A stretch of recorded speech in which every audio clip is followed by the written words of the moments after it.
Masuk ke bagian interior. Ini interiornya bisa dilihat. Ini adalah, bentar, kontrasnya agak ini ya. Saya masuk aja sekalian.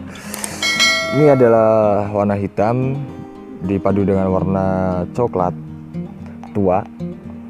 Dan di sini bisa dilihat ini adalah bentuk dari bagian depannya, wujud dari bagian depannya seperti ini. Ini semua plastik, tidak ada bagian-bagian empuk. Tapi tenang saja, ketika terjadi hal yang tidak diinginkan, di sini masih ada airbag. Bentar, di sini ada airbag, di sana juga ada airbag. Jadi untuk plastik di bagian depan itu aman. Untuk bagian belakangnya itu agak sedikit tidak aman, ya maaf ya. Nah, di bagian pintunya, door pinnya, di sini biasa pengaturan untuk jendela. Di sini ada untuk mengunci dari depan. Di sini biasa masih itu. Dan di sini yang bagusnya di sini disediakan 3 cup holder untuk botol minum Anda. Di sini bisa dibuat untuk acara-acara Anda. Di sini untuk pengaturan spion. Nah, spion ini bisa diatur dari sini hanya untuk kacanya, dan untuk spionnya sendiri itu masih menggunakan manual ya. Jadi buat tutupnya pakai tenaga kita sendiri. Untuk buka, untuk pengaturan kacanya bisa dari dalam, begitu. Sebentar, kita coba hidupkan teman-teman. Sebentar.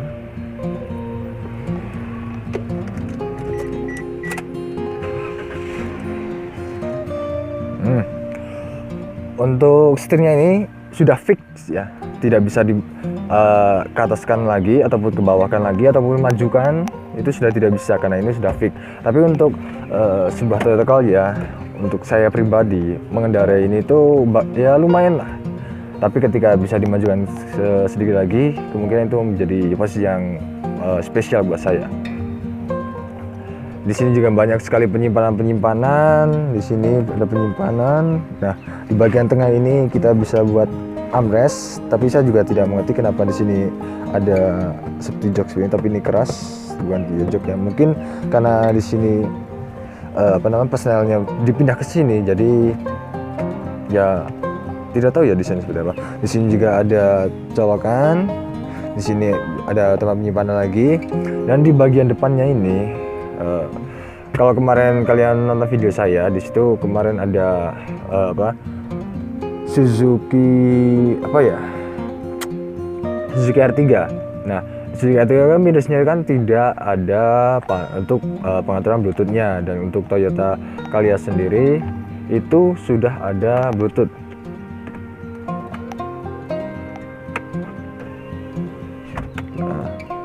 Sudah ada Bluetooth-nya. Di sini bisa dilihat untuk Bluetooth. Ini untuk apa ya namanya? Saya agak lupa. Dan di sini untuk mode ya begitu, biasa standar saja. Di sini ada pengaturan AC-nya. AC untuk suhu lebih dingin ataupun gimana. Di sini untuk level-level blowernya, dan di sini ya standar-standar saja. Tapi uniknya tuh dari mobil yang Toyota yang lain, di sini tuh di bagian depan, ya kan? Begitu. Ya standar saja. Di sini untuk membuka depan dari sini, membuka kap depan dari sini cukup lumayan, karena headroom yang saya rasakan itu lumayan luas. Di sini juga begitu, standar saja, tidak ada yang begitu benar. Nah, kalau bagian belakang ini kan ada kayak AC ya. Nah, kayak AC ini sebenarnya itu bukan blower, tapi kayak gimana ya. Jadi ketika kita menyalakan AC di sini, itu juga akan keluar dari sini ya, biasa standar. Dari sana ada lubang-lubang AC ini, dan juga ada yang dari atas ini. Nah, lalu fungsinya ini apa? Ketika kita menghidupkan ini, ternyata AC di depan dari sini, dia kan biasanya ruangan bagian depan dulu yang dingin. Nah, ini itu mempercepat bagian belakang menjadi dingin, sehingga bagian depan, bagian belakang atau tengah dan belakang itu bisa langsung cepat dingin. Jadi bukan double blower, tapi kayak gimana ya? Mungkin semi double blower. begitu. Jadi semacam kipas angin tambahan begitu ya, untuk udara yang dari depan dipindah ke bagian belakang seperti itu. Untuk seat beltnya juga 3 titik bagian depan begitu, dan bagian belakangnya dari Toyota Calya sendiri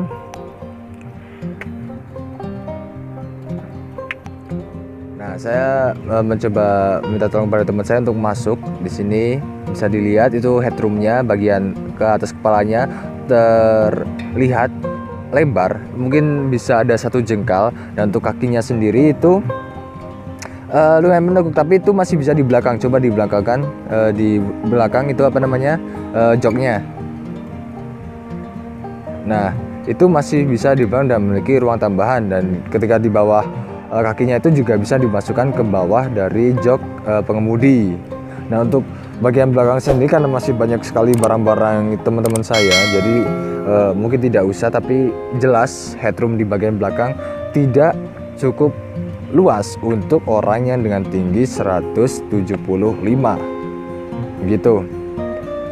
Bagian belakang sendiri ini cukup lumayan lah, masih ada 1 cup holder, sini ada audionya, di sini pengaturan apa namanya, jendela, window, di sini untuk membuka, mengunci, di sini untuk raca-racaan mungkin ya, begitu tidak. Dan di belakang ini untuk blowernya tadi untuk menghidupkan, ini bukan double blower ya, tapi hanya sebatas kipas angin mungkin yang dari depan yang tadi saya jelaskan. Nah di sini ada sedikit colokan mungkin yang bisa digunakan untuk mencharge handphone Anda sehingga tidak perlu berebut dengan yang ada di depan begitu. Jadi cukup lumayan. Dan di bagian belakangnya sendiri, maaf ini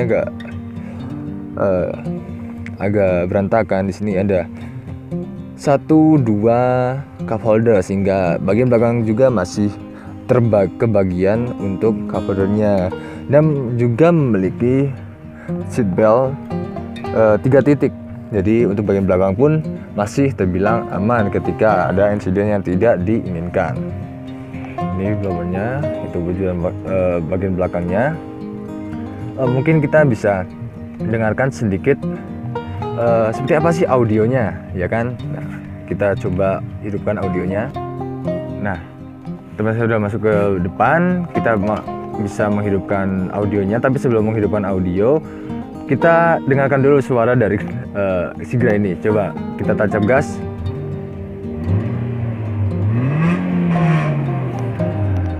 Empat silinder 1200 cc Toyota Calya. Maaf ya, tadi kalau saya salah sebut. Nah, kita coba dengarkan audionya. Coba Mas ke radio. Itu banyak sekali mode, ada untuk USB, Bluetooth, dan radio. Untuk ada audio. Nah ini, coba keraskan lagi. Nah seperti ini. Ya cukup, itu seperti itulah. Nah di sini juga ada CD-nya. Jadi jangan terlalu kencang sih, nanti kali aja apa namanya kena hak cipta. Tuh. Hazard ada di tengah, klakson seperti itu, banyak standar saja, tidak ada yang spesial lagi karena ini ada sebuah mobil LCGC atau kalau tidak salah itu low cost green car, atau mobil yang terjangkau dengan harga yang terjangkau tapi juga ramah lingkungan. Itu dari Toyota Calya dari pabrikan Toyota. Nah ini seperti yang saya ulangi, ini kalau kita masuk terasa seperti memasuki sebuah Avanza, tapi bedanya persenannya ada di sini, ada di bagian depan. Jadi kalau ketika kalian tuh serasa seperti mengendarai pesawat mungkin ya, agak kerennya begitu. Di sini juga agak keren di sini itunya handremnya begitu. Mungkin pertanyaan-pertanyaan selanjutnya bisa kalian tanyakan di kolom komentar. Jangan lupa like, comment, subscribe, don't forget to watching our video yang sudah ada di sebelum-sebelumnya.